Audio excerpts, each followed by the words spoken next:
Isang mapagpalang araw sa inyong lahat, mga kaibigan at kasama sa bawat kwento. Narito na naman ang inyong lingkod, handang magbukas ng isang panibagong aklat ng buhay, isang salaysay na susubok sa tibay ng ating puso. Sabi nila, ang pagmamahal ng isang magulang ay walang hangganan. Gaano kalaki ang kayang isakripisyo ng isang ina at ama para sa nag-iisang anak? At gaano kasakit kapag ang pagmamahal na yon ay sinuklian ng paglimot at pagtatakwil. Halina't pakinggan natin ang isang kwentong magpapaalala sa atin na ang langit ay laging may pandinig. Ito ang Langit May Pandinig, ang malakas na pagbagsak ng isang lumang tampipi sa maputik na lupa, ang pumunit sa katahimikan ng umagang yon. Sumabog ang putik, dumungi sa puting pader ng mansyon at sa laylayan ng suot na saya ni Dalisay. Kasabay ng pagbagsak niyon ay ang pagbagsak din ng kanyang puso. Nakatayo siya sa gitna ng ambon, hindi alintana ang panunuot ng lamig sa kanyang mga buto. Ang mga mata niya'y nakapako sa nagkalat nilang damit sa labas ng malaking gate. Mga damit na luma, kupas at saksi sa lahat ng kanilang paghihirap. Wala na kayong babalikan dito, mga palamunin, salot sa buhay namin. Ang mga salita ni Marikit, ang kanyang manugang, ay parang mga punyal na tumatagos sa kanyang kaluluwa. Nakatayo ito sa malawak na pintuan ng mansyon, nakapamaywang. Ang magandang mukha ay nababalutan ng galit at pandidiri. Ngunit hindi si Marikit ang hinahanap ng mga mata ni Dalisay. Hinahanap niya ang kanyang anak, ang kanyang nag-iisang anak. At naroon siya, si Sinag, nakatayo sa likuran ng asawa, nakayuko. Ang mga balikat ay hapit na tila pasan ang buong mundo. Hindi ito makatingin sa kanya. Hindi nito magawang salubungin ang mga mata ng inang nagluwal sa kanya sa mundong ito. Sinag, anak? Halos pabulong na usal ni Dalisay. Ang boses niya ay basag, kinakain ng tunog ng ulan. Anong nangyayari? Hindi sumagot si Sinag, na natili itong parang estatwa. Isang anino sa likod ng nagniningning, ngunit malupit na si Marikit. Si Ambo, ang kanyang asawa, ay mahigpit na humawak sa kanyang braso. Naramdaman ni Dalisay ang panginginig ng kamay nito. Halika na, Dalisay. Huwag mo nang pilitin. May pait at pagkasuklam sa boses ni Ambo. Ngunit meron ding pag-aalala para sa kanya. Ngunit hindi maigalaw ni Dalisay ang kanyang mga paa. Ang isip niya ay lumipad pabalik sa isang araw na hindi pa gaanong katagalan. Isang araw na puno ng pag-asa. Ang amoy ng tuyong lupa at sariwang hangin ng Baryo Amihan ang bumabalot sa kanilang maliit na kubo. Nakaupo si Dalisay sa sahig na kawayan sa tabi ni Ambo, habang maingat nilang binibilang ang isang makapal na bungkos ng mga lumang pera. Ang bawat piraso ay may marka ng kanilang pawis at pagod. Sakto, Ambo. Sakto ang bayad sa huli nating piraso ng lupa, sabi ni Dalisay, may ngiti sa kanyang mga labi. Ang mga kulubot sa gilid ng kanyang mga mata ay tila mas lumalim dahil sa galak. Ang lupang minana ko pa sa aking mga ninuno. Mahinang sagot ni Ambo. May bahid ng lungkot. Ngunit agad din itong napalitan ng pag-unawa nang tumingin ito sa kanya. Pero para naman ito kay Sinag, para sa kinabukasan niya. Dumating si Sinag noon, kasama si Marikit. Ang bango ng pabango nito ay tila hindi bagay sa simpleng amoy ng kanilang tahanan. Ngunit ang nangiti ni Sinag ay abot tenga. Inay Itay, maraming salamat po, sabi nito. Sabay kuha sa kamay nila at pagmamano. Malaking tulong po ito sa investment na papasukin ko. Pangako, kapag lumago ito, hindi na kayo maghihirap. Ibili ko kayo ng pinakamalaking bahay sa lungsod ng Hiraya. Inabot ni Dalisay ang pera sa nanginginig na kamay. Ang perang yon ang katumbas ng kanilang buong buhay, ng kanilang nakaraan. Ibinigay niya ito sa anak na siyang katumbas ng kanilang kinabukasan. Niyakap niya ito ng mahigpit. Mag-iingat ka, anak. Ang tiwala namin ay nasa iyo. Opo, inay. Sagot ni Sinag. Ngunit naramdaman ni Dalisay ang bahagyang pag-atras nito na tila naiilang sa higpit ng kanyang yakap sa harap ni Marikit. Isang malakas na kulog ang gumising kay Dalisay mula sa kanyang pagbabalik tanaw. Ang init ng pag-asa sa kanyang alaala ay biglang pinatay ng nagyayalong katotohanan ng kasalukuyan. Ang pera, ang lupa, ang pangako, lahat ay kasinungalingan. Ang dahan-dahan at walang awang pagsara ng malaking bakal na gate ang pinakamasakit na tanawin. Bawat pulgadang isinasara nito ay tila pagputol sa ugnayan nila sa kanilang anak. Bawat tunog ng bakal ay sigaw ng pagtatakwil. Nakatayo sila roon ni Ambo, dalawang matandang basang-basa ng ulan, pinapanood ang pagsasara ng pinto sa kanilang sariling dugo. Ang mansyon na ipinagmalaki sa kanila ni Sinag na bahay din ninyo ay naging isang malamig at banyagang istruktura. Wala nang natira. Ang lupaing dapat sana'y kanilang pahingahan sa pagtanda ay naging isang mansyong hindi sila maaaring pumasok. Ang anak na dapat sana'y kanilang tungkod ay ang siyang bumali sa kanilang mga tuhod. Nang tuluyang magsara ang gate, isang nakabibinging katahimikan ang pumalibot sa kanila. Mas malakas pa kaysa sa buhos ng ulan. Tapos na. Ito na ang katapusan. Naramdaman ni Dalisay ang pag-ikot ng kanyang paningin. Ang bigat sa kanyang dibdib ay hindi na niya makaya. Ang sakit ay umakyat mula sa kanyang puso patungo sa kanyang lalamunan. Hanggang sa buong katawan niya ay nanghina. Ambo, nahihirapang tawag niya sa asawa. Bago pa man siya masalo ni Ambo, ang kanyang mga tuhod ay bumigay na. Sa kanyang pagbagsak sa maputik na kalsada, iisang pangalan ang paulit-ulit na sinasambit ng kanyang puso at ng kanyang bibig. Isang pakiusap na puno ng sakit at pag-ibig. Sinag, anak ko, Sinag. At pagkatapos, ang lahat ay nagdilim. Ang pagsara ng gate ay nag-iwan ng isang matinis na kalansing na tila bumaons sa mismong utak ni Sinag. Nakatayo siya sa likod ng salaming bintana. Ang palad ay nakadiin sa malamig na bubog habang pinapanood ang dalawang figurang unti-unting nilalamon ng dilim at ng walang tigil na buhos ng ulan. Nawala na sila. Ang kanyang ina, ang kanyang ama. Parang isang masamang panaginip. Nanatili siyang nakatingin sa labas, sa kawalan, umaasang isa lamang itong pagkakamali.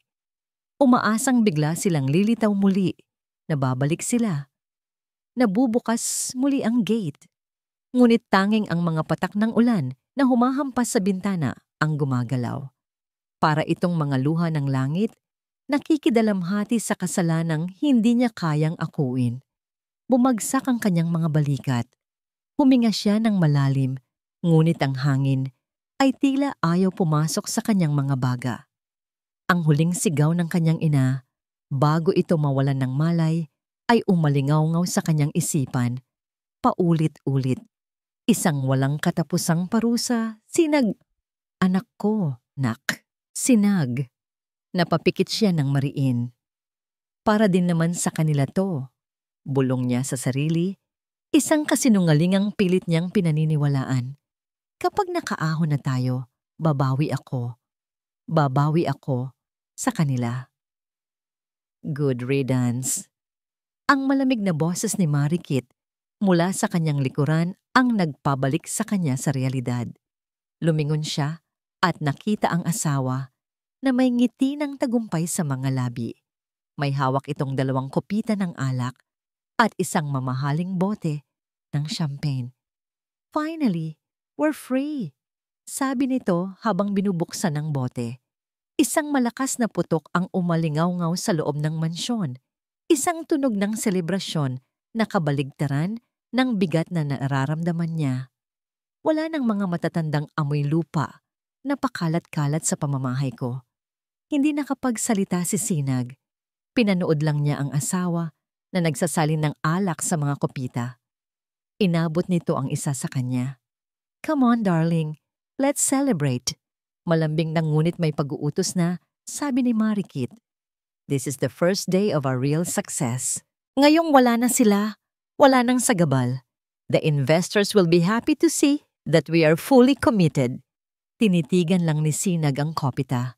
Ang imahe ng kanyang amang basang-basa, niyayakap ang kanyang inang walang malay, ang nakikita niya sa halip na ang sariling refleksyon sa salamin. Hindi ako makapaniwala, Marikit. Itinaboy natin sila. Halos pabulong niyang sabi. Tumawa si Marikit. Isang tawang walang kagalakan. Itinaboy? Sinag, please. We just help them move on. Besides, it was your decision too. Pumayag ka, hindi ba? You stood there and did nothing. Kaya huwag kang magkunwaring santo ngayon. Pero wala silang pupuntahan. Gabi na, umuulan. Tumaas na ang boses ni Sinag. Then that's their problem, not ours. Ganti ni Marikit, ang lambing sa boses ay biglang naglaho. Problema ba natin kung saan sila natutulog? O kung ano ang kinakain nila? My God, Sinag, grow up. Ang pera mula sa lupa nila ang mag-aangat sa atin. Isn't that what you want? O baka naman gusto mong bumalik sa pagiging mahirap? Bumalik sa baryo amihan at mag-araro habang buhay?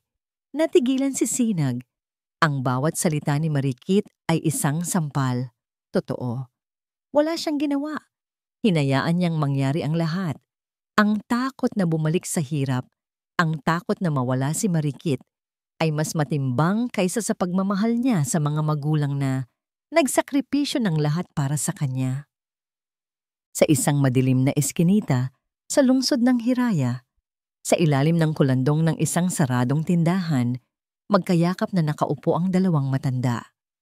Nanginginig si Dalisay sa ginaw, kahit pa nababalot na siya ng lumang jacket ni Ambo.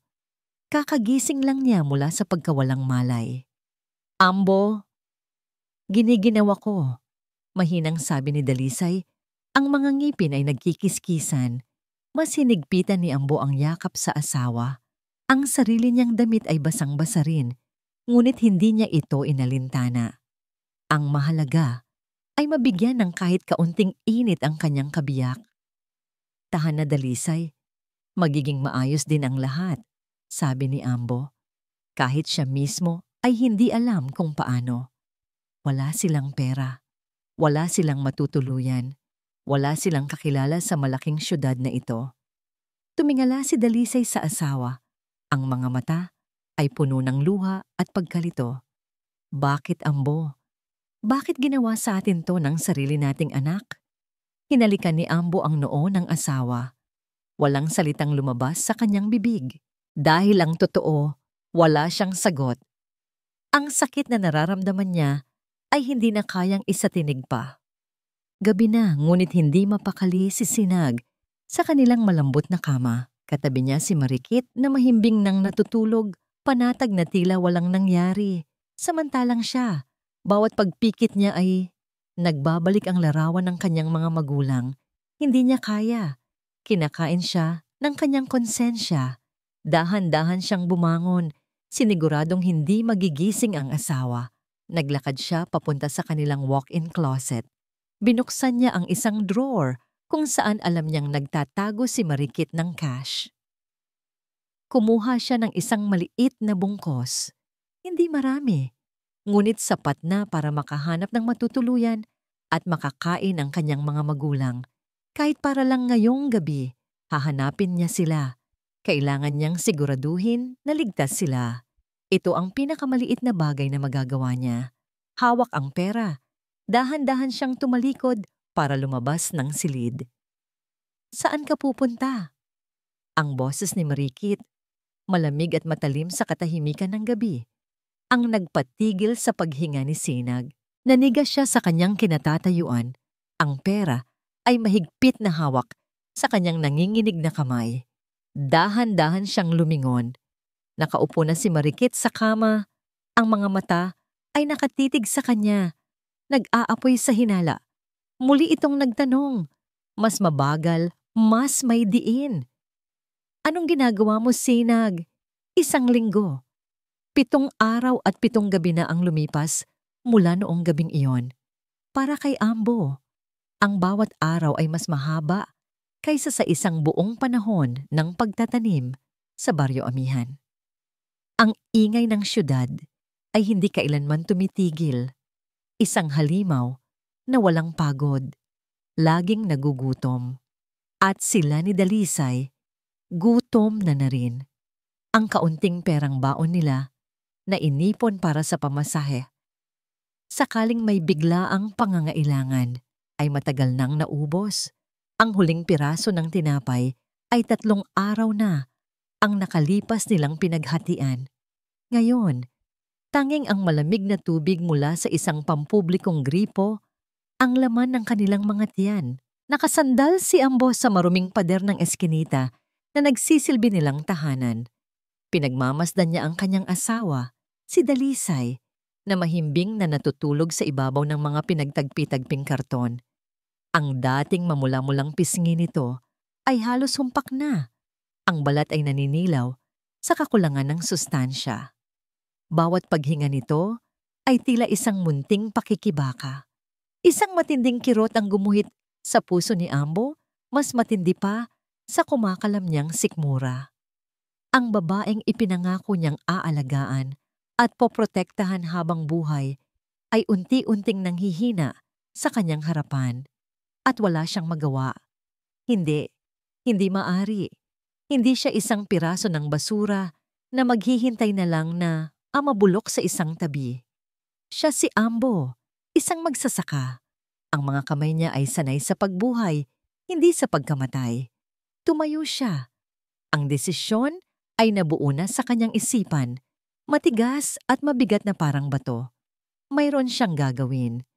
Kahit pa ang kapalit nito ay ang huling piraso ng kanyang natitirang dignidad. Dahan-dahan niyang hinalikan ang noo ni Dalisay. Magtiis ka lang ng kaunti, mahal ko. Bulong niya. Gagawa ng paraan ng itay. Lumabas siya sa eskinita at naglakad patungo sa malaking kalsada. Ang kanyang mga mata, na dati sanay sa pagtingin sa lawak ng bukirin at sa kulay ng langit, ay nakapako ngayon sa ibang bagay. Sa mga basurahan, mga itim na plastic bag, mga kahon, mga lalagyang nag-uumapaw sa tira-tira ng mayayamang tao. Ito ang kanyang bagong bukirin. Ito ang kanyang bagong pag-asa. Huminto siya sa harap ng isang malaking basurahan sa tapat ng isang restaurant. Ang amoy ay nakakasulasok, pinaghalong nabubulok na pagkain at kung ano-ano pang dumi. Napalunok siya. Parang may bumabarang tinik sa kanyang lalamunan. Hindi ka basurero, Ambo. Isang boses sa kanyang isipan ang sumisigaw. Isa kang magsasaka. May dangal ka. Ngunit agad na pumasok ang imahe ni Dalisay, nanginginig sa gutom at lamig. Biglang naglaho ang tinik sa kanyang lalamunan. Ipinikit niya ang kanyang mga mata at huminga ng malalim. Sa unang pagkakataon sa kanyang 65 taon sa mundo, ipinasok ni Ambo ang kanyang mga kamay sa loob ng basurahan. Nanginginig ang kanyang mga kamay habang kinakalkal ang mga basura. Ang bawat mahawakan niyang malagkit at madulas na bagay ay nagpapakulo sa kanyang dugo sa kahihiyan. Naramdaman niya ang mga matang nakatingin sa kanya, ang mga bulungang mapanghusga mula sa mga taong dumadaan. Gusto niyang magtago, gusto niyang lamunin siya ng lupa, ngunit nagpatuloy siya. Isang boteng plastik, 2 lata, isang sirang karton. Unti-unti, ang maliit na sako na dala niya ay nagkakalaman. Mangambo, kayo po ba yan? Isang pamilyar na boses ang nagpatigil sa kanya. Nanigas siya, ang kamay ay nasa loob pa rin ng basurahan. Dahan-dahan siyang lumingon at nakita si Aling Nena, ang dating kapitbahay nila, sa Baryo Amihan na matagal nang lumuwas ng Maynila. Nanlaki ang mga mata ni Aling Nena, hindi makapaniwala sa nakikita. Diyos ko, Ambo, anong ginagawa mo riyan? Nabalitaan ko sa baryo na kinuha na raw kayo ng anak ninyong si Sinag. Ang sabi, napakaganda na raw ng buhay ninyo sa mansyon niya. Ang bawat salita ay parang hagupit. Anong nangyari?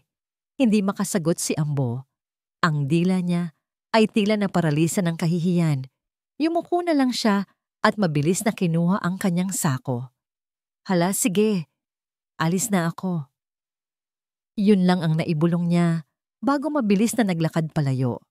Dala-dala ang bigat ng mga basura at ang mas mabigat pang tingin ng awa at pagtataka mula kay Aling Nena. Sa wakas, pagkatapos ng ilang oras na paglilibot, naipagbili niya ang kanyang mga nakalap sa isang junk shop.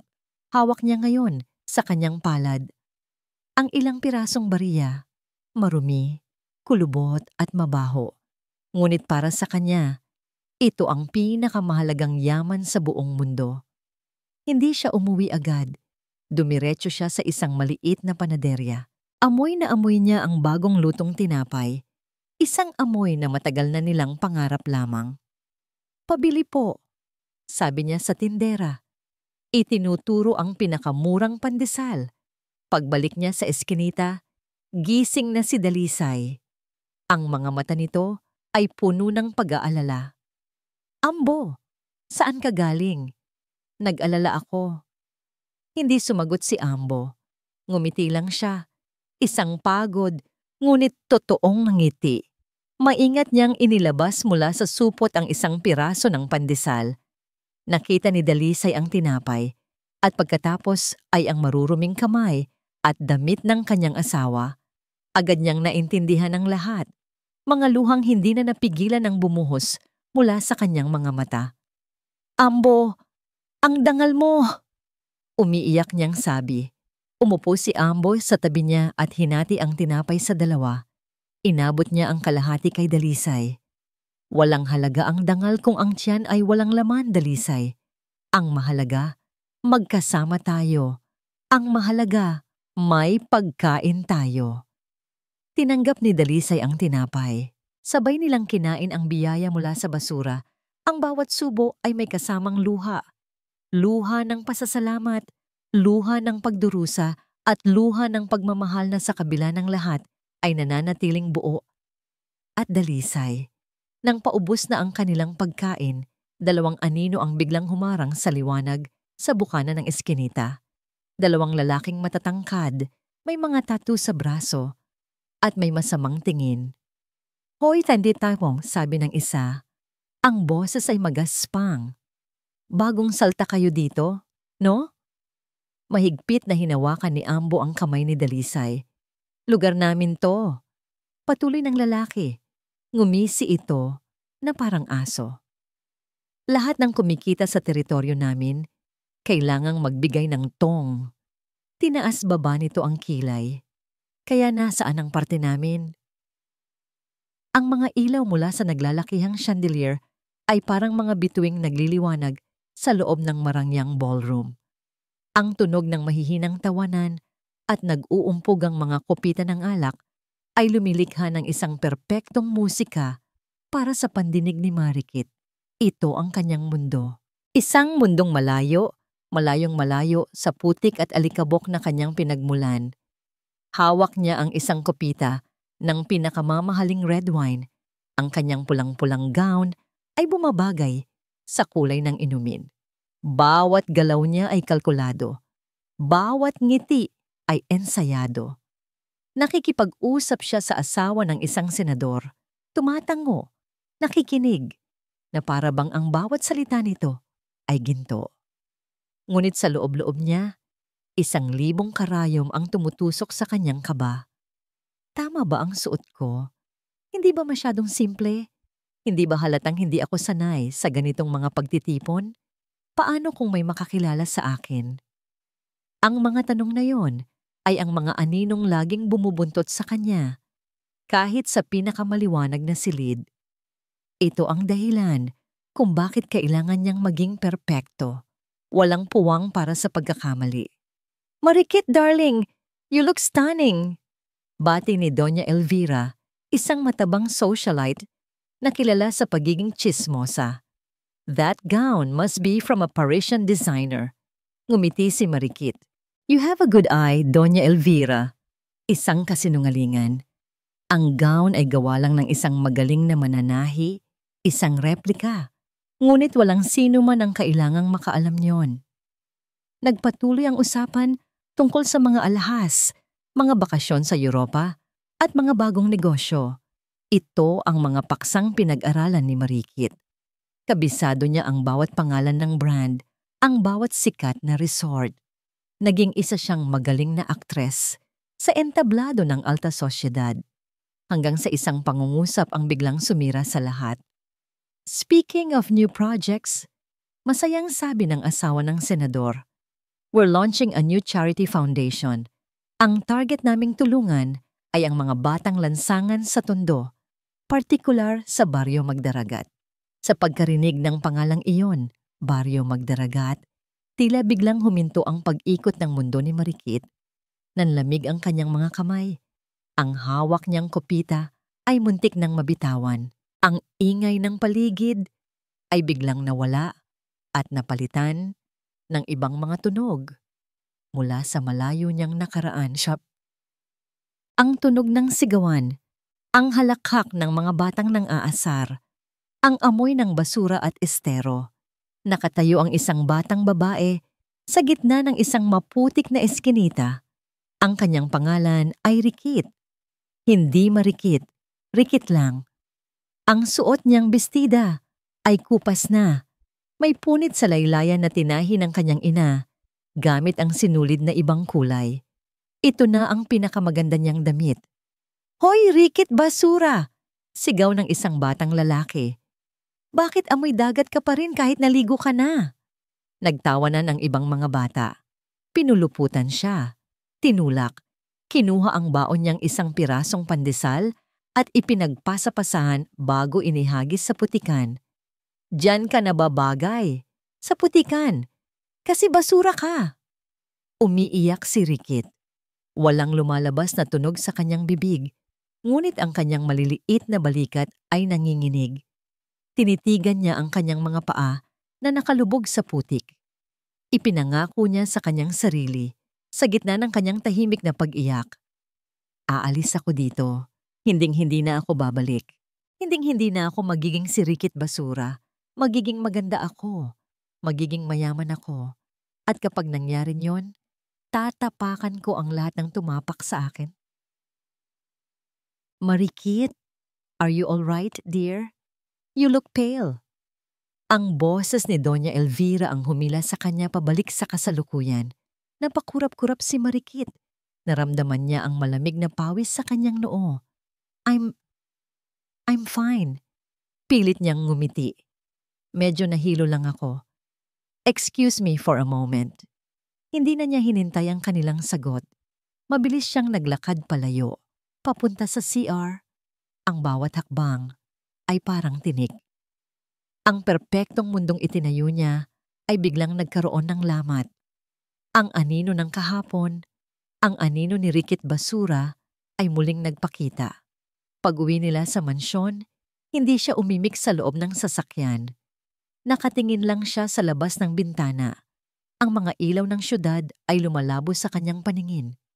"Okay ka lang ba, mahal?" Tanong ni Sinag na walang kamalay-malay. Parang bigla kang natahimik kanina. Pagpasok nila sa pinto ng mansyon, doon sumabog ang lahat ng kanyang pinigil na galit. Inihagis niya ang kanyang mamahaling clutch bag sa sahig. "Okay? Sa tingin mo okay ako?" Sigaw niya kay Sinag. Ang boses ay nanginginig sa galit. Nagulat si Sinag. "Teka, anong problema? May nangyari ba sa party?" "Ang problema ay ikaw. Ang problema ay ang kahinaan mo." Dumuro si Marikit sa asawa. "Narinig mo ba sila kanina? Tondo. Baryo Magdaragat.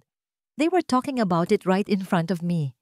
Na para bang isa lang itong lugar sa mapa at hindi isang impyernong pinanggalingan ko?" "Marikit, kumalma ka. Hindi naman nila alam." "Iyon na nga ang punto, Sinag. Hindi nila alam at dapat hindi nila malaman kailanman. Pero bakit pakiramdam ko, isang araw, malalaman din nila. Kasi hindi ka pa sapat. Hindi pa tayo sapat na makapangyarihan para tuluyang burahin ang lahat ng bakas ng nakaraan ko. Bakit mo hinayaang mangyari yon?" Anong gusto mong gawin ko? Pigilan silang magsalita tungkol sa isang lugar? Nalilitong tanong ni Sinag. Gusto kong gawin mo ang lahat. I want you to be so powerful that no one would even dare dig into my past. Pero ano? Hanggang ngayon, anino pa rin ako. Na takot mabisto. Ang galit niya ay hindi para kay Sinag. Ito ay galit sa kanyang sarili, sa kanyang nakaraan. Ngunit si Sinag ang pinakamalapit na pwedeng pagbuntunan. Siya ang salamin ng lahat ng kanyang insecurities. Sa gitna ng kanilang mainit na pagtatalo, biglang tumunog ang telepono ni Marikit. Isang tunog na pumutol sa kanyang pagsisigaw. Tiningnan niya ang screen. Ang pangalan ng kanilang business manager. Sinagot niya ito, iritado. What? Natahimik siya. Ang galit sa kanyang muka ay dahan-dahang napalitan ng pagkalito at pagkatapos ay ng purong takot. Nanlaki ang kanyang mga mata. Nabitawan niya ang telepono at bumagsak ito sa marmol na sahig na may malakas na kalabog. Tumingin siya kay Sinag, ang labi ay nangangatog. Sinag! Bulong niya, ang boses ay halos hindi marinig. Ang A-Prime Holdings. Bumagsak ang stocks. They're pulling out. Lahat ng pera natin. Lahat ng pera galing sa lupa. Ang bawat pag-ubo ni Ambo ay parang punyal na tumatarak sa puso ni Dalisay. 5 araw na itong may lagnat, nakahiga sa malamig na karton, nanginginig sa kabila ng 2 kumot na pinulot nila sa basurahan. Ang dating malakas na katawan ng kanyang asawa na hinubog ng araw at lupa ay ngayoy nangangayayat. Ang balat ay kulay abo at ang paghinga ay mababaw at hirap. Tubig! Hirap na sabi ni Ambo, ang lalamunan ay tuwang-tuyo. Sandali lang, mahal ko. Kukuha ako, sagot ni Dalisay. Pinipilit na huwag ipakita ang panginginig ng kanyang boses. Dali-dali siyang tumayo, dala ang isang lumang boteng plastik. Kailangan niyang maglakad ng 2 kanto para marating ang pampublikong gripo. Ang bawat hakbang ay mabigat. Ang pag-aalala para sa asawa ay parang batong nakadagan sa kanyang dibdib. Ngunit ang mas mabigat pa roon ay ang kawalan ng pag-asa. Walang-wala na sila. Ang kakarampot na kinikita nila sa pagbabasura ay kulang pa sa pagkain. Paano pa para sa gamot? Habang naglalakad, ang isip niya ay lumilipad. Paano kung bumalik siya sa mansyon? Hindi para sa sarili niya, kundi para kay Ambo. Magmamakaawa siya. Luluhod siya sa harap ni Sinag, sa harap ni Marikit. Kakalimutan niya ang lahat ng sakit at kahihihihiyan. Mailigtas lang ang buhay ng kanyang asawa. Desidido na siya. Pagkakuha ng tubig, iyon ang gagawin niya. Sa kanyang pagmamadali pabalik sa pagtawid sa isang kalsada, hindi niya napansin ang isang paparating na sasakyan. Ang tanging narinig niya ay ang malakas na busina at ang matinis na tunog ng mga preno na kumakaskas sa aspalto. Huli na ang lahat. Natabig siya. Hindi malakas, ngunit sapat na para mawalan siya ng balanse at bumagsak sa kalsada. Ang boteng hawak niya ay tumilapon at ang mahalagang tubig na laman nito ay kumalat sa sahig na parang mga luha. Diyos ko po, gulat at takot ang naramdaman ni Dalisay. Ngunit hindi sakit. Mas nangingibabaw ang panghihinayang sa natapong tubig para kay Ambo. Sinubukan niyang bumangon, ngunit ang kanyang mga tuhod ay nanginginig. Isang pinto ng sasakyan ang bumukas. Mga mamahaling sapatos na katad ang unang nakita niya bago ang isang pares ng kamay na maingat na inilahad para tulungan siya. Ginang, ayos lang po ba kayo?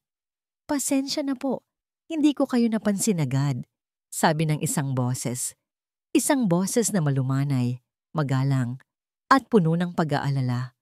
Tumingala si Dalisay para magpasalamat, at ang mga salita ay biglang natigil sa kanyang lalamunan. Ang lalaking nasa harap niya ay nasa mga edad 60 na rin. Mayroon ng mga puting hibla sa kanyang buhok Ngunit ang tindig ay matikas. Ang kanyang mukha, pamilyar ang mukhang iyon. Ang mga matang iyon, kahit may salamin na, ay tila kilalang kilala niya. Ang lalaki ay natigilan din. Ang ekspresyon nito ng pag-aalala ay dahan-dahang napalitan ng pagkalito. Pagkatapos ay nang di makapaniwalang pagkilala, tinitigan siya nito mula ulo hanggang paa. Ang kanyang maruruming damit, ang kanyang gusot na buhok, ang kanyang humpak na pisngi. Hindi maaari. Halos pabulong na sabi ng lalaki. Lumapit ito. Tinitigang mabuti ang kanyang mukha na para bang isa siyang multo mula sa nakaraan. Ikaw si Dalisay, hindi ba? Dalisay ng Baryo Amihan? Napatakip ng bibig si Dalisay. Ang kanyang puso ay biglang kumabog ng napakabilis. Ang pangalang yon na binigkas sa ganoong paraan ay nagbalik sa kanya sa panahon ng kanyang kabataan. Diwa? Nanginginig niyang tanong. Ikaw ba iyan, Diwa? Ang lalaki, si Diwa, ay tumango. Ang mga mata ay hindi maialis sa kanya. Isang nangiti ang sumilay sa mga labi nito, ngunit agad ding nabura nang makita ang kalagayan niya. Ako nga, Dalisay. Ako nga ito.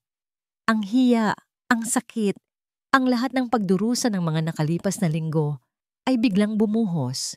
Hindi na napigilan ni Dalisay ang sarili. Doon mismo, sa gitna ng kalsada, sa harap ng kanyang kababatang halos 50 taon na niyang hindi nakikita. Humagulgol siya.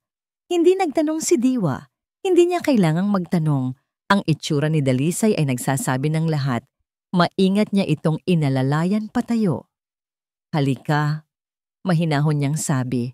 Sumama ka sa akin. Alis tayo dito. Dinala siya ni Diwa sa loob ng kanyang magarang sasakyan. Ang lamig ng aircon at ang lambot ng upuan ay mga bagay na halos nalimutan na ni Dalisay. Sa wakas, nang medyo kumalma na siya, nagawa niyang ikwento ang lahat kahit papautal-utal dahil sa pag-iyak. Ang tungkol kay Ambo, ang tungkol sa sakit nito, ang tungkol sa kanilang kalagayan. Habang siya'y nagsasalita, nanatiling tahimik si Diwa, nakikinig. Ang mga kamay ay mahigpit na nakahawak sa manibela.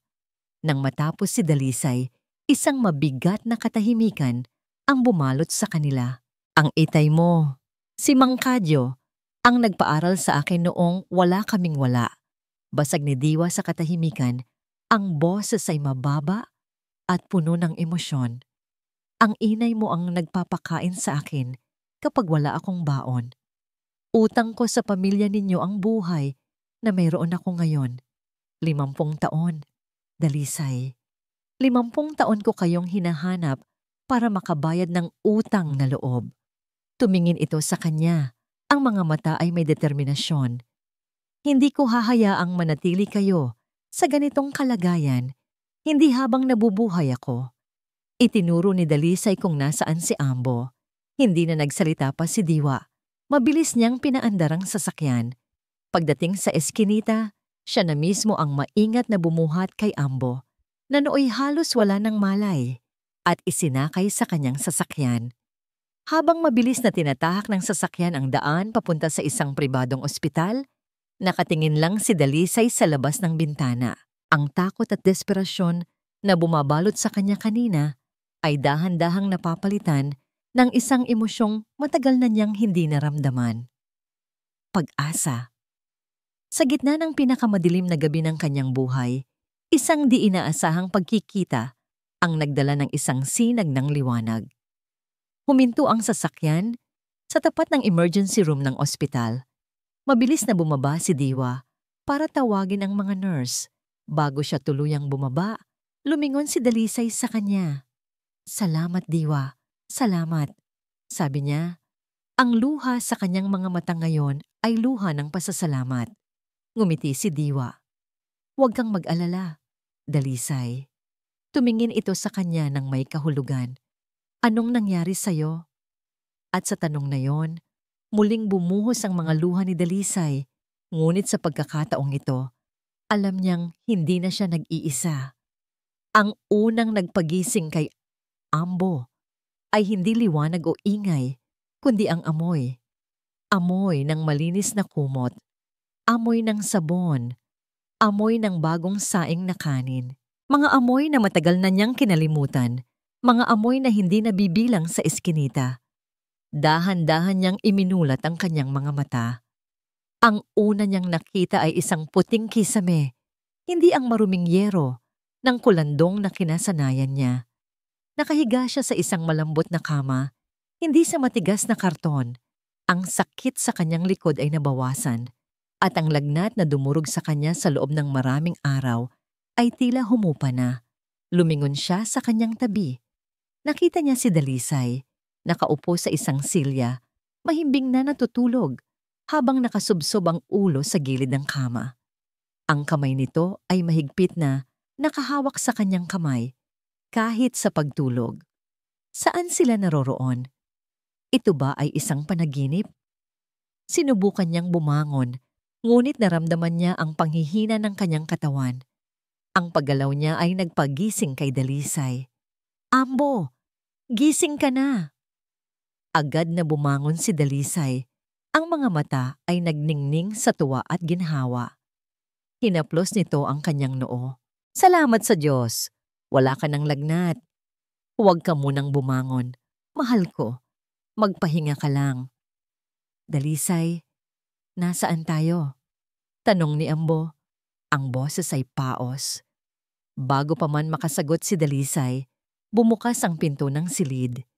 Isang lalaking nakangiti ang pumasok, may dalang isang tray ng pagkain. Ang lalaking iyon, ang lalaking nakita niya sa kanyang panaginip bago siya tuluyang mawalan ng malay. Si Diwa. "Mabutit gising ka na, Ambo." Magiliw na bati ni Diwa. "Nag-alala kaming lahat sa iyo." Inilapag ni Diwa ang tray sa isang maliit na mesa. Mainit na lugaw, itlog, at isang baso ng gatas. Pagkain, tunay na pagkain. Ngunit sa halip na matuwa, nakaramdam si Ambo ng isang matinding hiya. Isang kahihiyang gumapang sa buo niyang pagkatao. Ito ang lalaking nagligtas sa kanila. Isang estranghero mula sa nakaraan ng kanyang asawa. Habang siya, ang asawa, ang padre de pamilya, ay walang nagawa kundi ang mamulot ng basura. Umupo si Diwa sa paanan ng kama. "Kumusta ang pakiramdam mo? Nagpatawag ako ng doktor kaninang umaga para tingnan ka. Sabi niya ay dehydration at malnutrition daw ang nangyari sa'yo. Pero makakabawi ka rin agad basta't magpapalakas ka." Si Dalisay naman ang nagsalita. Ang boses ay puno ng pasasalamat. "Napakabuti mo, Diwa. Kung hindi dahil sa'yo, hindi ko na alam kung ano ang mangyayari kay Ambo." Ngumiti lang si Diwa. "Wala yon, Dalisay. Naalala ko pa noong mga bata pa tayo, kapag tinutokso ako ng ibang mga bata, ang tatay mo ang laging nagtatanggol sa akin. Kapag gutom ako, ang nanay mo ang nagbibigay sa akin ng mainit na kamote. Ang kabutihan ng pamilya ninyo ang naging baon ko sa pag-asenso. Ito ay maliit na bagay lamang kumpara sa utang na loob ko sa inyo." Nagkwentuhan sila tungkol sa Baryo Amihan, sa kanilang mga kababata, sa mga pangarap nila noon. Nakinig lang si Ambo. Bawat kwento, bawat halakhak ni Dalisay ay parang maliliit na karayom sa kanyang pandinig. Masaya siyang makitang muling ngumiti ang kanyang asawa. Ngunit nasasaktan siyang hindi siya ang dahilan ng mga ngiting iyon. Pakiramdam niya'y isa siyang dayuhan sa sarili niyang kwento. Isang tauhang walang silbi na pinanunood lang ang mga bida. Nang iwan sila ni Diwa para makakain, doon lang siya nagsalita. "Malaki ang utang na loob natin sa kanya, Dalisay. Nakakahiya," sabi ni Ambo, hindi makatingin ng diretso sa asawa. Hinawakan ni Dalisay ang kanyang kamay. "Ambo, isipin mo munang gumaling ka. Hindi ito panahon para sa hiya. Tinulungan tayo ng isang mabuting tao. Dapat nating yung ipagpasalamat. Pero isa siyang estranghero. at ako. Ako ang asawa mo. Trabaho kong alagaan ka. Ngunit nabigo ako. Nabigo ako, Dalisay. May pait sa kanyang boses. Umiling si Dalisay. Ang mga mata ay naluluha. Hindi ka nabigo, Ambo. Hindi kailanman. Ginawa mo ang lahat. Ibinigay mo ang lahat. Hindi natin kasalanan ang nangyari. Kaya pakiusap, tanggapin natin ang tulong na ito. Kahit pansamantala lang, hanggang sa lumakas ka ulit. Tumahimik si Ambo. Alam niyang tama si Dalisay. Wala silang pagpipilian, ngunit ang kanyang pagkalalaki, ang kanyang dangal bilang isang ama at asawa ay durog na durog. Nang bumalik si Diwa, dala-dala nito ang mga gamot ni Ambo. Umupo itong muli sa tabi nila. Naiintindihan ko kung iniisip mo ang tungkol sa anak ninyo, sabi ni Diwa. Tila nababasa ang nasa isipan ni Ambo. Ang pagbanggit sa salitang anak ay nagdulot ng panibagong kirot sa kanilang mga puso. Tumingin si Diwa sa kanilang dalawa. Ang muka ay seryoso. Huwag kayong mag-alala. Hindi ko hahayaang hindi sila managot sa ginawa nila sa inyo. Nagkatinginan sina Ambo at Dalisay. Kapwa nababanaag ang kaba. Anong ibig mong sabihin, Diwa? Tanong ni Dalisay. Isang matigas na determinasyon ang gumuhit sa mukha ni Diwa. May paraan ako para makausap sila. Isang paraan na siguradong maiintindihan nila. Ang katahimikan sa loob ng opisina ni Sinag ay mas nakabibingi kaysa sa sigawan. Noon, ang lugar na ito ay puno ng buhay. Ang tunog ng mga nagtatype na keyboard, ang walang tigil na pagring ng mga telepono, ang masayang kwentuhan ng mga empleyado sa pantry. Ngayon, ang tanging naririnig ay ang mahinang ugong ng aircon at ang mabilis, desperadong pagtibok ng sarili niyang puso. Nakaupo siya sa kanyang malaking mesa na gawa sa mahogany na papalibutan ng mga simbolo ng tagumpay na ngayoy tila nangungutya sa kanya. Ang mga mamahaling painting sa pader, ang mga tropeyo ng pagkilala, ang malawak na bintanang salamin na tanaw ang buong lungsod ng Hiraya. Lahat ng ito ay unti-unting nagiging abo sa kanyang paningin. Sa sahig, nagkalat ang mga gamit. Ang mga empleyado na dati pumipila para batiin siya ay isa-isang lumalapit, hindi para magbigay galang, kundi para magpaalam. Ang iba'y may galit sa mga mata, ang iba'y may awa, ngunit lahat sila ay aalis. Walang natitira sa isang lumulubog na barko. Sir Sinag, aalis na po kami. Salamat po sa oportunidad, sir. Sana po makuha pa namin ang huli naming sahod. Bawat paalam ay isang sampal, bawat salita ay isang pako na lalong nagbabaon sa kanya sa kahihiyan. Tumatango lang siya, hindi makatingin ng diretso, walang salitang lumalabas sa kanyang bibig. Anong sasabihin niya? Na wala na silang pampasahod? Na ang perang pinaghirapan nila ay naglaho na parang bula? Ang A-Prime Holdings, ang kanilang pinakamalaking investor, ang kumpanyang pinaglaanan nila ng lahat ng pera mula sa lupain ni Ambo at Dalisay, ay biglang bumagsak. Isang corporate scandal ang sumabog. Ang may-ari ay tumakas na palabas ng bansa. Dala ang pera ng lahat ng nagtiwala rito. Kasama na sila. Sila ang pinakamalaking natalo. Isang iglap na wala ang lahat. Walang hiya, mga manloloko. Ang sigaw ni Marikit mula sa kabilang dulo ng opisina ang pumunit sa katahimikan. Nakatayo ito. Kausap sa telepono ang isa sa kanilang mga abogado. Ang dating elegante at kontroladong si Marikit ay wala na. Ang nakatayo doon ay isang babaeng nasa bingit ng pagkasira ng bait. Anong ibig mong sabihin? Na wala na tayong magagawa. Ihabla natin sila. Kuhanin natin ang pera natin. Sigaw nito sa telepono. Pagkatapos ng ilang sandali, ibinagsak nito ang telepono ng buong lakas. Tumama ito sa pader at nagkadurog-durog. Parang ang kanilang mga pangarap. Humarap ito kay Sinag. Ang mga mata ay nanlilisik sa galit. Wala na. Tapos na ang lahat. Napatayo si Sinag. Teka, may pag-asa pa. Pwede tayong umutang sa bangko. Magsimula ulit. Isang malutong na tawa. Walang kagalakan. Ang isinagot sa kanya ni Marikit. Umutang? Sinag, hindi ka ba nakikinig? Lubog na tayo sa utang. Ang mga suppliers, ang mga pinagkakautangan natin, lahat sila naghahabol na sa atin. Bukas o sa makalawa, darating na ang mga notice of foreclosure. Lahat ng ito, ikinumpas niya ang kamay sa buong opisina. Mawawala. Ang mansyon, ang mga kotse, lahat.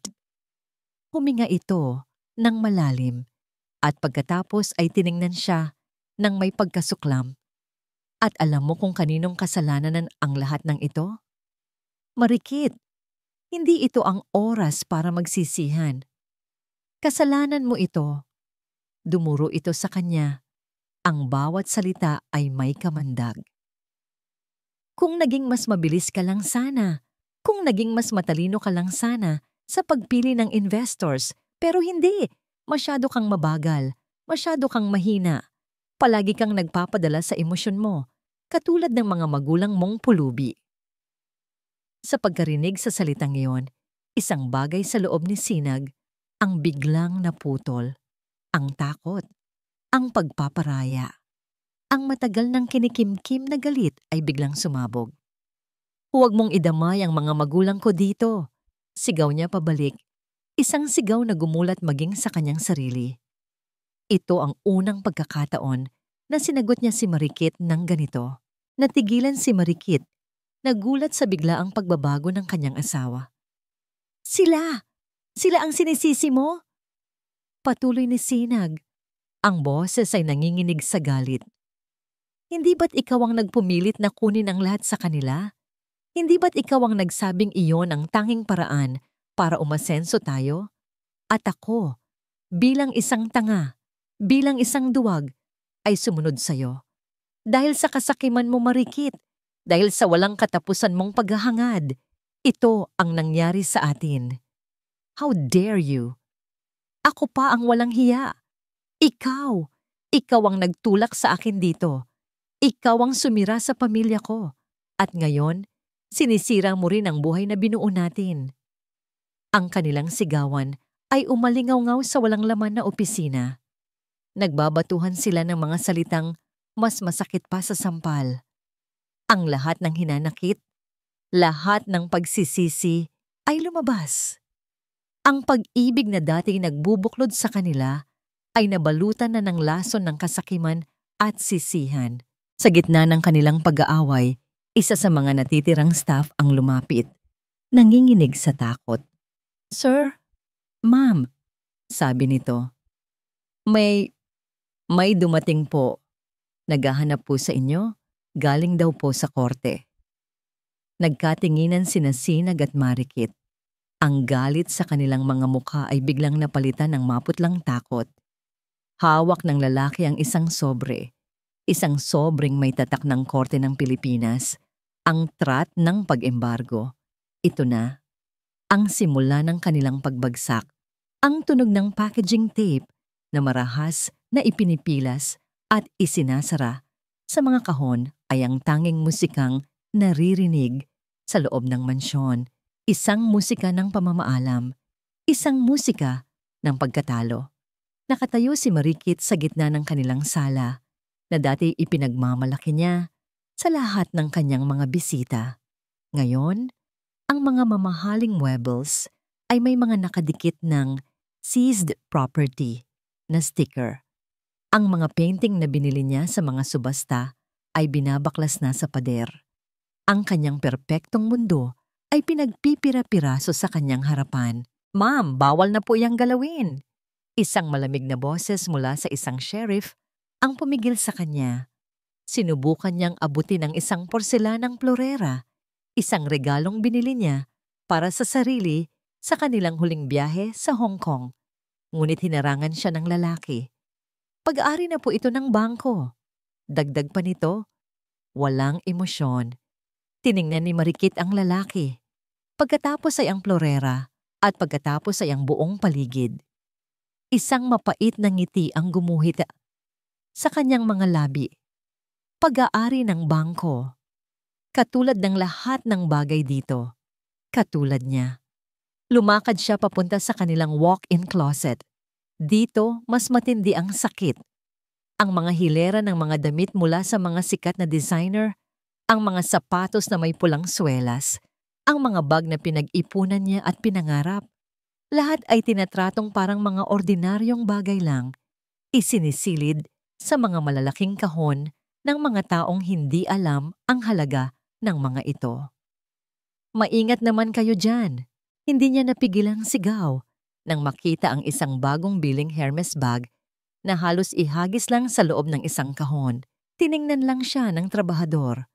Trabaho lang po, ma'am. Trabaho lang. Para sa kanila, ito ay trabaho lang. Para sa kanya, ito ang kanyang buhay. Ang bawat sinulid, bawat piraso ng katad ay isang patunay na nakaalis na siya sa baryo Magdaragat. Ang mga ito ang kanyang baluti laban sa kahirapan, ang kanyang korona. Ngayon, hinuhubaran siya, iniiwang hubad at walang kalaban-laban. Sa gitna ng kaguluhan, isang alaala ang biglang pumasok sa kanyang isipan, malinaw na parang kahapon lang nangyari. Ang malakas na pagbagsak ng isang lumang tampipi sa maputik na lupa. Ang mga nagkalat na damit, luma, kupas, at saksi sa paghihirap. Ang mukha ni Dalisay, basang-basa ng ulan at luha. Ang mga salitang binitiwan niya, wala na kayong babalikan dito, mga palamunin. Napailing si Marikit, pilit iwinawaksi ang alaala. Hindi ito pareho. Sila ang pumili noon. Sila ang nagbigay ng lupa. Sila. Ngunit alam niya, sa kaibuturan ng kanyang puso, na niloloko lang niya ang sarili. Ang universo ay may isang malupit na pagkamapagpatawa. Ang eksenang ginawa niya noon ay ipinapalabas muli ngayon. Ngunit sa pagkakataong ito, siya na ang bida sa trahedya. Siya na ang pinapalayas. Siya na ang wala nang babalikan. Natapos ang lahat pagsapit ng hapon. Isang malaking truck ang umalis, lulan ang lahat ng dati sa kanila. Ang mansyon ay naiwang tahimik at walang laman, parang isang malaking puntod. Nakatayo sila ni Sinag sa labas ng gate, sa parehong lugar kung saan itinaboy nila sina Ambo at Dalisay. Ngayon, sila naman ang nasa labas, habang isinasara at nilalagyan ng kadena ang gate sa kanilang harapan. Ang huling kalansing ng kadena ay ang tunog ng kanilang katapusan. Wala silang dalang kahit ano, maliban sa mga damit na suot nila at isang maliit na bag na naglalaman ng kanilang mga dokumento. Wala na silang pera. Ang kanilang mga bank account ay frozen. Wala silang matutuluyan. Tiningnan niya si Sinag. Nakaupo ito sa gilid ng kalsada. Ang mukha ay nakasubsob sa kanyang mga palad. Umiiyak ito. Isang pag-iyak na walang tunog. Ngunit ramdam mo ang bigat at sakit. Umiiyak na parang isang batang nawawala. Sa sandaling iyon, walang galit na naramdaman si Marikit. Wala ring awa. Tanging isang nakabibinging kawalan. Pareho silang talunan. Pareho silang nawalan. Gabi na nang magsimula silang maglakad. Walang patutunguhan. Ang bawat hakbang ay mabigat. Ang mga nagkikislapang ilaw ng lungsod ng Hiraya na dati tinitingnan niya ng may pagmamalaki ay ngayoy tila mga matang nangungutya sa kanila. Huminto sila sa isang parke para magpahinga. Umupo si Marikit sa isang malamig na bangko habang si Sinag ay nanatiling nakatayo, nakatingin sa malayo. Ang gutom ay nagsisimula nang kumalam sa kanilang mga tiyan. Anong gagawin natin? Basag ni Marikit sa katahimikan. Ang boses ay mahina at pagod at umiling lang si Sinag. Hindi ko alam. Sa di kalayuan, sa ilalim ng isang puno, may natanaw si Marikit. isang mag-asawang matanda. Nakaupo sila sa isang karton, pinaghahatian ng isang maliit na supot ng pagkain. Sa tabi nila ay isang kariton na puno ng mga bote at karton. Mga mangangalakal, mga basurero. Tinitigan niya sila. Ang paraan ng pag-abot ng lalaki ng pagkain sa babae. Ang paraan ng pagpunas ng babae sa pawis sa noon ng lalaki. Mayroong pagmamahal at pag-aaruga sa bawat simple nilang galaw. Isang bagay na matagal na nilang kinalimutan ni Sinag. At habang pinagmamasdan niya sila, ang kanilang mga figura ay dahan-dahang nag-iba sa kanyang isipan. Ang buhok ng lalaki ay pumuti. Ang likod ng babae ay bahagyang kumuba. Ang mga mukha nila, napatayo si Marikit. Ang mga mukha ni Naambo at Dalisay, hindi. Imposible. Ngunit ang imahe ay napakalinaw. Ang imahe ng kanyang biyenan na nagbabahagi ng pagkain mula sa basura. Ang imahe na itinanim niya sa kanilang sinapupunan. Isang matinding kirot. Mas masakit pa sa pagkawala ng lahat ng kanyang yaman, ang biglang sumaksak sa kanyang puso. Ang pagsisisi, tumingin siya kay Sinag. Nakatingin din pala ito sa direksyon ng matanda. Ang muka ay nababalot ng parehong sakit at realisasyon. Sa wakas, pagkatapos ng lahat, nakikita na nila. Nakikita na nila ang tunay na halaga ng kanilang kasalanan. Ang araw ay sumikat sa lungsod ng Hiraya, ngunit para kay Sinag, ang liwanag nito ay hindi na nagdadala ng pag-asa, kundi ng kahihiyan. Bawat sinag ng araw ay tila isang spotlight na nakatutok sa kanilang pagbagsak. Ipinapakita sa buong mundo kung gaano sila kababa ngayon. 2 linggo na silang palaboy-laboy sa mga lansangan. Ang kanilang mga damit na dati mamahalin ay ngayoy marumi at gusot. Ang kanilang mga balat ay sunog sa araw. Ang pakiramdam ng gutom ay naging permanente na nilang kasama. Isang mabangis na hayop na laging kumakagat sa kanilang mga tiyan. Natuklasan ni Sinag ang isang bagong uri ng pagod. Hindi ito ang pagod mula sa magdamag na pagtatrabaho sa opisina. Ito ay ang pagod ng katawan at kaluluwa. Ang pagod na dulot ng kawalan ng katiyakan kung saan sila matutulog o kung saan kukuha ng susunod na pagkain. Ngayon, narito siya sa palengke. Hindi para mamili, kundi para magtrabaho. Nakikiusap siya sa mga may-ari ng pwesto na hayaan siyang magbuhat ng mga sako ng gulay o mga kaing ng isda, kapalit ng ilang barya o kung mamalasin, 1 piraso lang ng tinapay. "Hoy, bilisan mo dyan!" Sigaw ng isang matabang tindera ng isda. "Hindi kita binabayaran para mag-emote." "Pasensya na po," sagot ni Sinag. Pinipilit buhatin ng isang mabigat at mabahong kaing ng isda. Ang likod niya ay parang mababali. Ang kanyang mga kamay, na dati sanay lang sa paghawak ng ballpen at pag-type sa keyboard, ay ngayoy puno ng gasgas at kalyo. Habang naglalakad, nakita niya ang sariling refleksyon sa salamin ng isang nakaparadang sasakyan. Isang lalaking payat, marungis, may balbas na tumutubo. Ang mga mata ay walang buhay.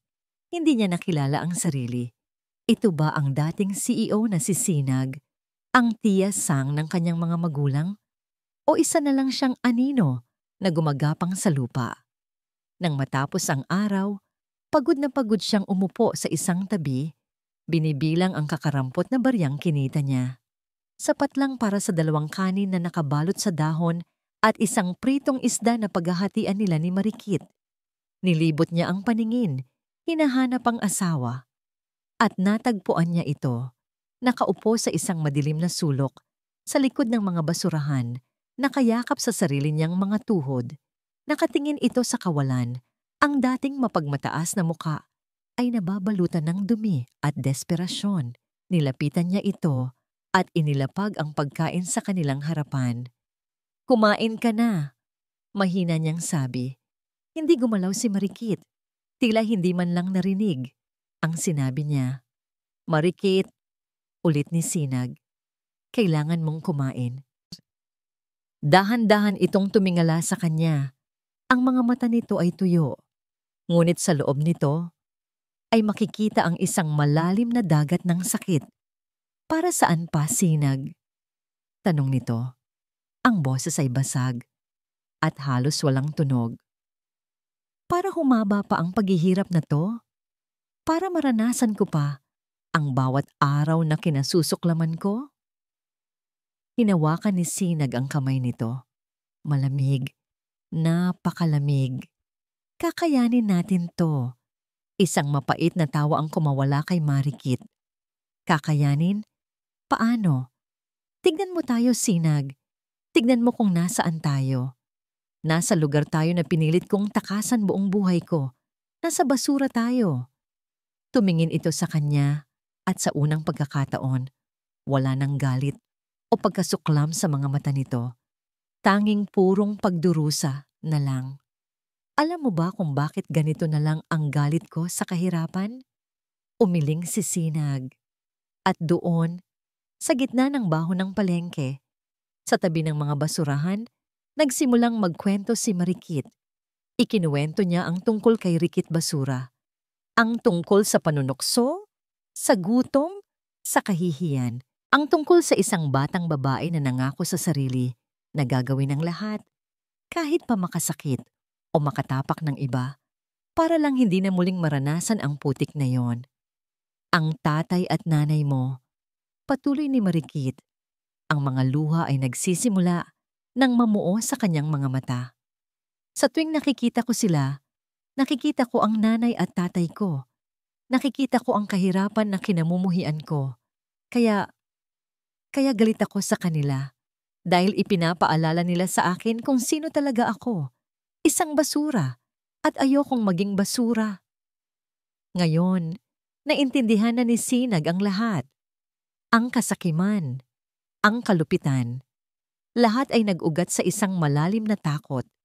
Isang takot na sa huli ay siya pa ring nagtulak sa kanila pabalik sa bangin na iniiwasan ka nito.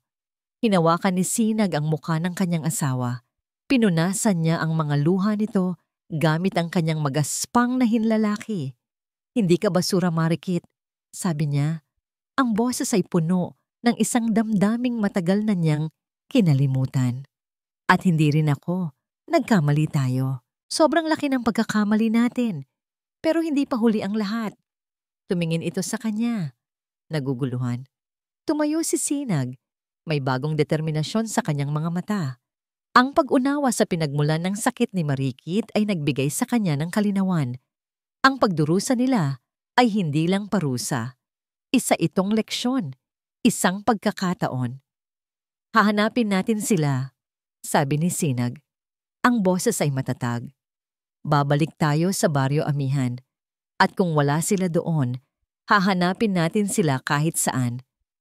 Aaminin ko ang lahat ng kasalanan ko. Luluhod ako.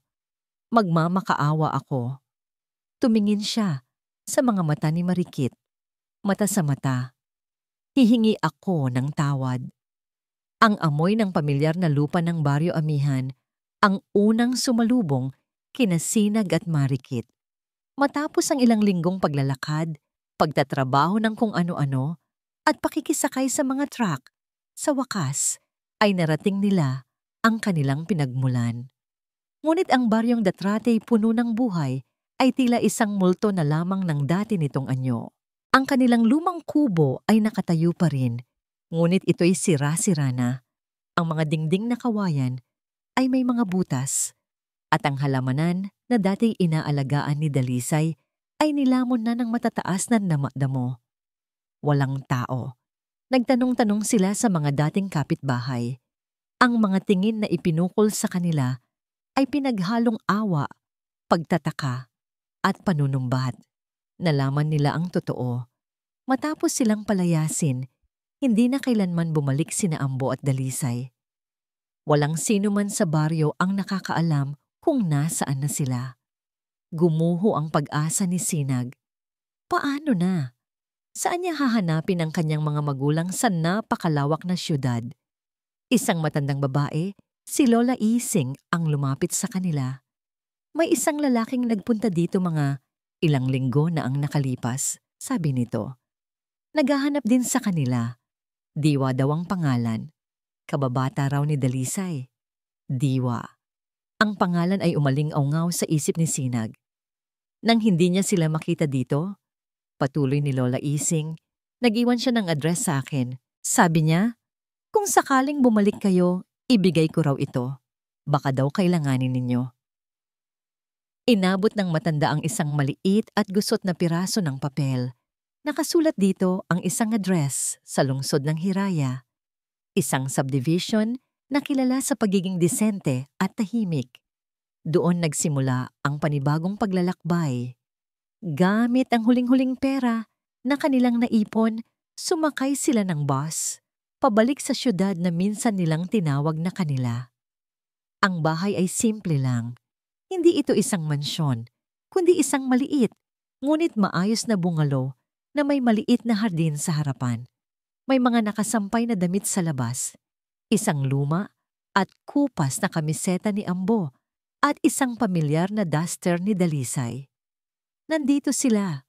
Nanginginig ang mga tuhod ni Sinag habang papalapit sa gate. Si Marikit ay nanatili sa kanyang likuran, hindi makapagsalita. Ang muka ay nakayuko sa hiya. Mula sa gate, natanaw ni Sinag ang isang figura sa hardin. Isang lalaking nakatalikod, medyo kuba na ang likod, maingat na nag-aalaga sa mga tanim na gulay. Ang kanyang itay, mukhang mas tumanda ito ng 10 taon. Ang dating matipunong mga braso ay ngayoy payat na. Itay. Ang salita ay halos hindi lumabas sa bibig ni Sinag. Isang pabulong na pagsamo. Narinig siya ni Ambo. Huminto ito sa kanyang ginagawa. Dahan-dahan, napakabagal, humarap ito. Sa unang sandali, pagkalito ang gumuhit sa mukha ni Ambo. Pagkatapos, pagkilala. At kasunod noon, isang emosyong hindi pa kailanman nakita ni Sinag sa mga mata ng kanyang ama. Malamig na galit. Isang galit na kalmado, ngunit napakalalim. Parang isang dagat na walang alon sa ibabaw, pero may malakas na agos sa ilalim. Hindi nagsalita si Ambo. Tinitigan lang niya ang anak, na tila isang basahan na inanod sa dalampasigan.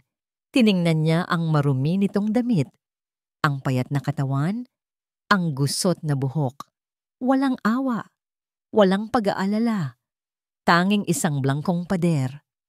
Itay, ako po ito. Si Sinag, ulit ni Sinag, lumuluhod na sa labas ng gate. Ang mga luha ay malayang dumadaloy sa kanyang pisngi. Patawarin niyo po ako, Itay. Patawarin niyo po ako sa lahat. Sa loob ng bahay naririnig ni Dalisay ang boses. Ang boses na yon. Kahit gaano pa kapaos o kahina, makikilala at makikilala niya ang boses ng kanyang nag-iisang anak. Lumabas siya ng bahay nagmamadali at natigilan siya sa may pintuan. Nakita niya ang eksena.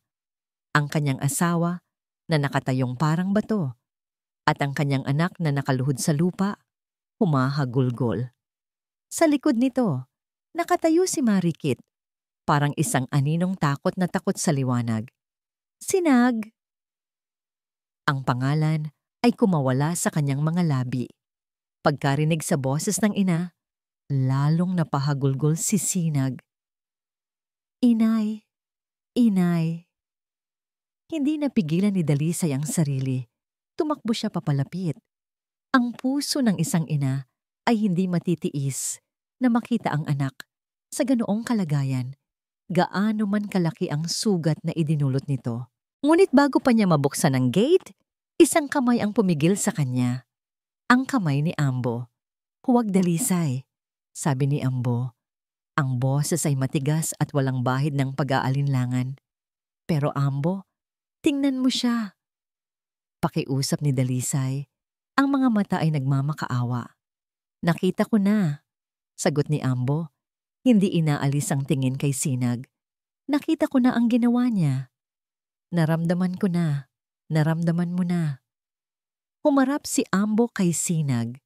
Bawat salitang binitiwan niya ay mabigat.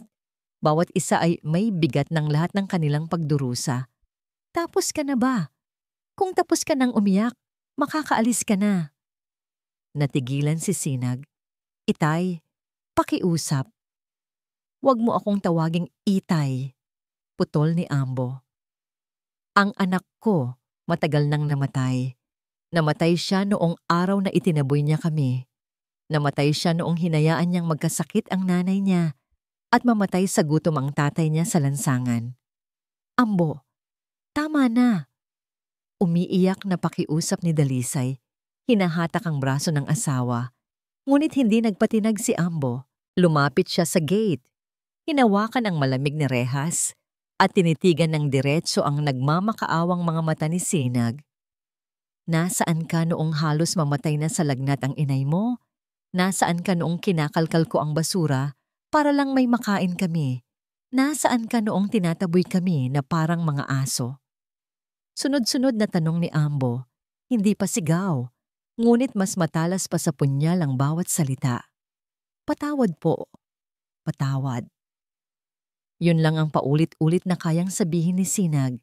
Umiling si Ambo. Isang pinal na pag-iling. Wala na kaming anak. Pagkasabi niyon, tumalikod siya.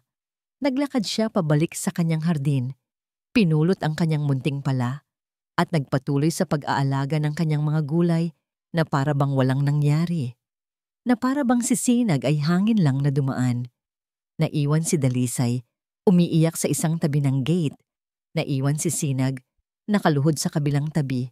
Ang puso ay durog na durog. Ang pinakamasakit na parusa ay hindi sigaw o sampal. Ito ay ang katahimikan, ang pagbabaliwala, ang paglimot. Mula sa di kalayuan, sa may bintana, tahimik na pinapanood ni Diwa ang lahat. Ang mukha niya ay seryoso, walang mababakas na emosyon. Ito ang simula. Ang simula ng mahabang daan patungo sa kapatawaran. Isang daan na kailangang paghirapan ni Sinag na tahakin kung gugustuhin man niyang muling maging isang anak. Ang mga salitang, "Wala na kaming anak," ay parang isang hatol ng kamatayan para kay Sinag. Ngunit pagkatapos ng unang bugso ng matinding sakit, isang bagay ang nabuo sa kanyang puso. Hindi pagsuko, kundi determinasyon. Hindi siya umalis.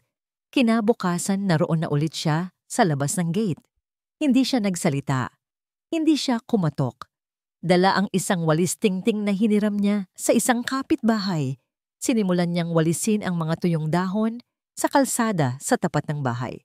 Ginawa niya ito ng tahimik. Ang bawat walis ay isang dasal, isang paumanhin. Nakita siya ni Ambo mula sa bintana.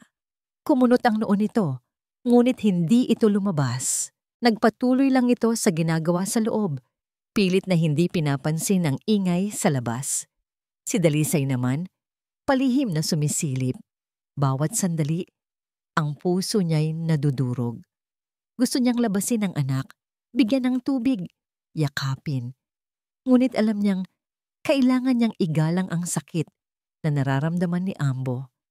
Kailangan nilang maging isa sa desisyon, sa isang sulok, hindi kalayuan sa gate.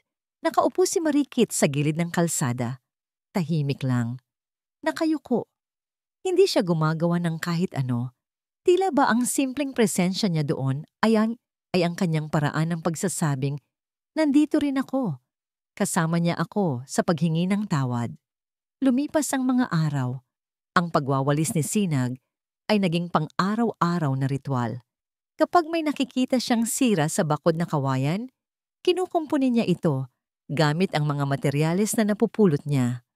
Nang bumagsak ang isang sanga ng puno dahil sa malakas na hangin, siya ang nagpira-piraso nito at itinabi ng maayos sa isang tabi. Hindi siya humihingi ng anuman. Sa gabi, natutulog sila ni Marikit sa waiting shed sa kanto. Sa araw, naghahanap siya ng kahit anong pagkakakitaan sa mga construction sites sa malapit para lang may pambili sila ng pagkain. Pagkain kinakain nila sa gilid ng kalsada, laging nasa tanaw ng bahay. Isang hapon, habang nag-aayos ng bakod si Sinag, lumabas si Dalisay. Hindi nito kinaya. May dala itong isang baso ng malamig na tubig at isang piraso ng tinapay. Hindi ito lumapit kay Sinag. Maingat lang nitong inilapag Ang mga yon, sa ibabaw ng pader, malapit sa kung saan nagtatrabaho ang anak. Uminom ka muna. Yun lang ang mahinang sinabi nito at mabilis na pumasok ulit sa loob ng bahay, hindi na hinintay ang sagot ng anak. Natigilan si Sinag. Tiningnan niya ang baso ng tubig, ang namumuong hamog sa gilid nito. Tiningnan niya ang tinapay. Para sa kanya, iyon ay hindi lang basta pagkain at inumin. Iyon ay isang patak ng pag-asa. Kinuha niya ito at habang umiinom, ang mga luhang kanina pa niya pinipigilan ay muling bumagsak, humahalo sa tubig na kanyang iniinom. Mula sa bintana, nakita ni Ambo ang lahat. Ang paglabas ni Dalisay, ang pag-abot ng tubig, nakita niya ang pag-iyak ng kanyang anak. Isang ugat sa kanyang sentido ang pumitik. Ang pader na itinayo niya sa kanyang puso ay nagsimulang magkaroon ng maliliit na bitak. Nang sumunod na araw, nakita ni Ambo si Marikit na nakaupo pa rin sa parehong pwesto. Payat na ito, sunog ang balat, at halatang nanghihina. Bigla, bumalik sa alaala niya ang kwento ni Dalisay tungkol sa pag-uusap nila ni Marikit sa palengke. Ang kwento tungkol kay Rikit Basura. Lumabas si Dalisay at sa pagkakataong ito, hindi niya pinigilan. Nilapitan ni Dalisay si Marikit. Wala itong sinabi. Inabutan lang niya ito ng isang payong para may pansilong sa init ng araw. Tumingala si Marikit. Ang mga mata ay puno ng gulat. At pagkatapos, ng hiya. Pasensya na po. Sa lahat-lahat, nanginginig niyang sabi. Hinawakan ni Dalisay ang balikat ng manugang. Magpahinga ka. Mahina nitong sabi. Ang simpleng paghawak na yon, ang simpleng mga salitang yon, ang tuluyang nagpabagsak sa lahat ng pader na itinayo ni Marikit sa kanyang sarili. Humagulgol siya.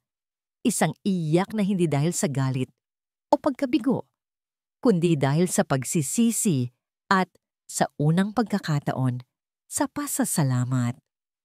Ang proseso ng paghilom ay nagsimula na. Mabagal. Mahirap. Ngunit nagsimula na. Isang gabi, isang malakas na bagyo ang dumating. Ang hangin ay sumisipol at ang ulan ay parang ibinubuhos mula sa langit. Sa loob ng kanilang maliit ngunit matibay na bahay, hindi mapakali si Dalisay. Ambo, ang mga bata. Nasaan sila? Tumingin si Ambo sa labas ng bintana. Ang waiting shed sa kanto ay walang sapat na proteksyon laban sa ganoong kalakas na bagyo.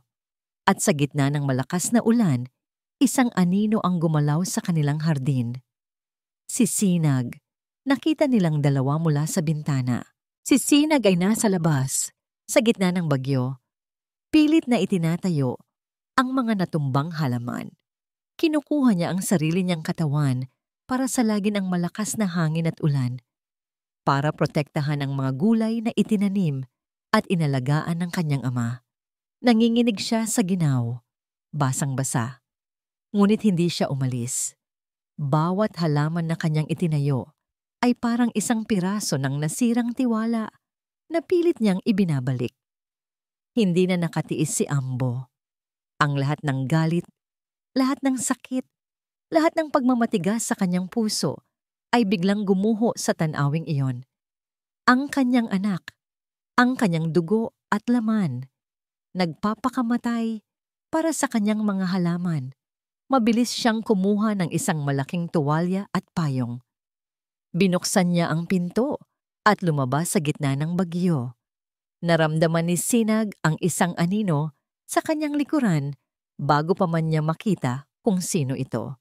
Isang payong ang biglang sumilong sa kanya mula sa malakas na buhos ng ulan. Dahan-dahan siyang lumingon. Ang nanginginig niyang katawan ay halos hindi na makagalaw. Nakatayo roon ang kanyang ama, si Ambo. Hawak nito ang payong sa isang kamay at isang makapal na tuwalya sa kabila.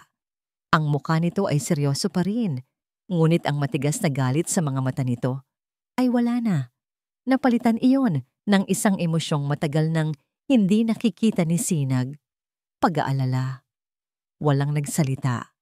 Ang tanging naririnig ay ang hagupit ng hangin at ang lagaslas ng ulan. Dahan-dahang ipinatong ni Ambo ang tuwalya sa nanginginig na mga balikat ng anak. Ang simpleng pagdampi ng tuwalya ay parang isang yakap, isang pag-amin, isang pagpapatawad. Sa sandaling iyon, tuluyang bumigay si Sinag. Napahagulgol siya, hindi na dahil sa pagsisisi, kundi dahil sa labis na pasasalamat. Niyakap niya ang mga binti ng kanyang ama. Isinubsob ang mukha sa tuhod nito, tulad ng isang batang takot na muling iniwan. Hindi nagsalita si Ambo. Hinayaan lang niya. Ngunit ang isang kamay nito ay dahan-dahang ipinatong sa ulo ng anak. Isang kilos ng pag-alo na nagsasabi ng lahat. "Pumasok na kayo," sabi ni Dalisay mula sa may pintuan. Ang boses ay basag sa pag-iyak. "Halikayo na, baka magkasakit kayo." Inalalayan ni Ambo na tumayo ang anak. Isinukob niya ito sa payong. Sa unang pagkakataon sa loob ng napakaraming buwan, magkasama silang naglakad papasok sa pintuan ng kanilang tahanan. Sa loob, sinalubong sila ni Dalisay.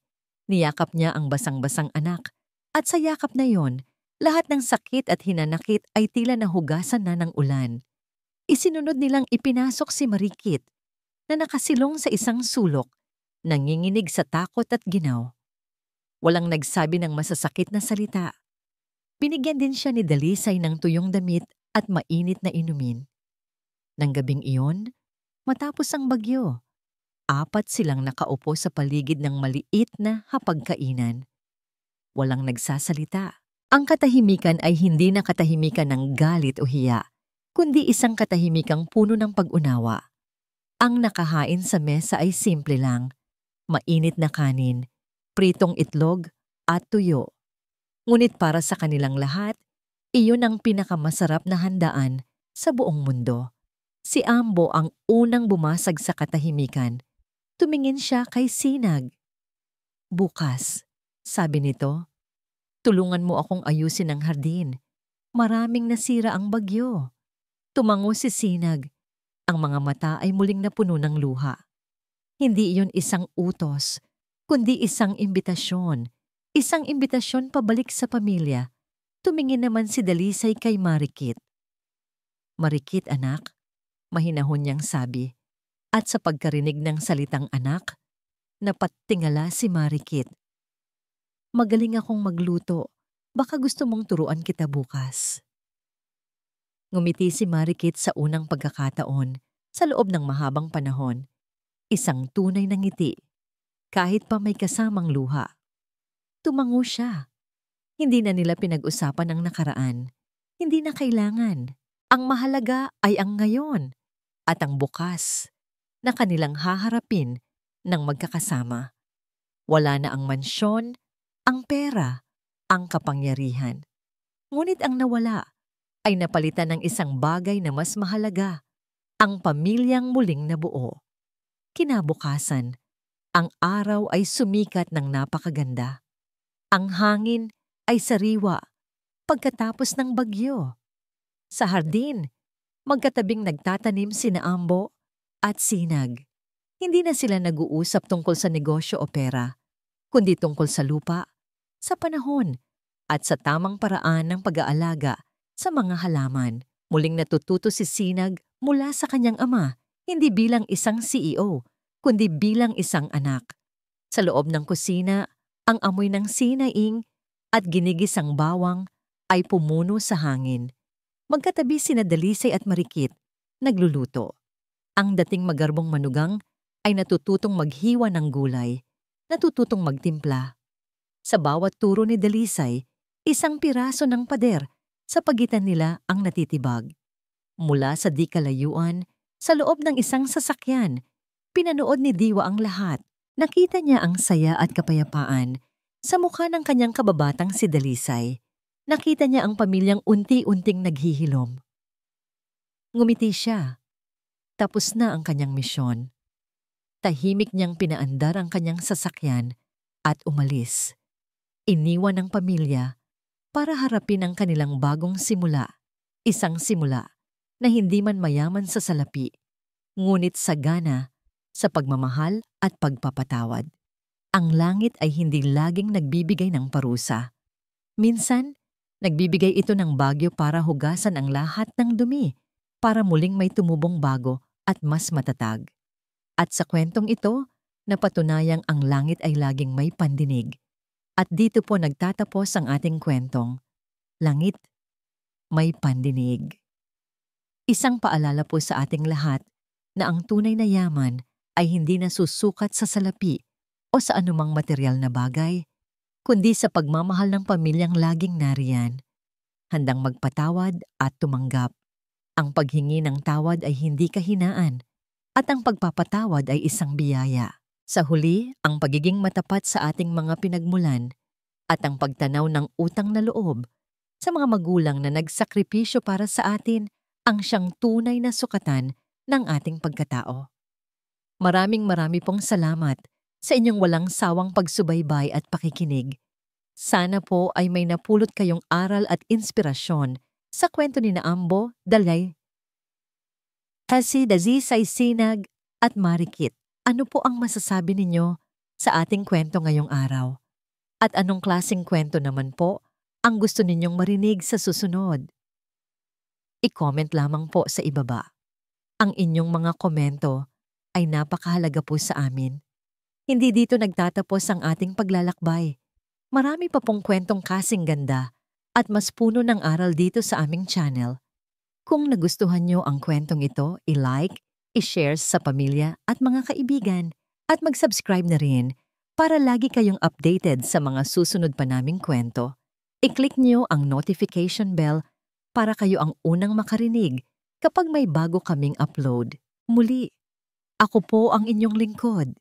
Laging nagsasabing, anuman ang pagsubok na dumating, laging tandaan na ang puso ay laging may kakayahang maghilom. Pagpalain po kayo ng Panginoon, kayo at ang inyong buong pamilya. Hanggang sa muli, pusong muling umiibig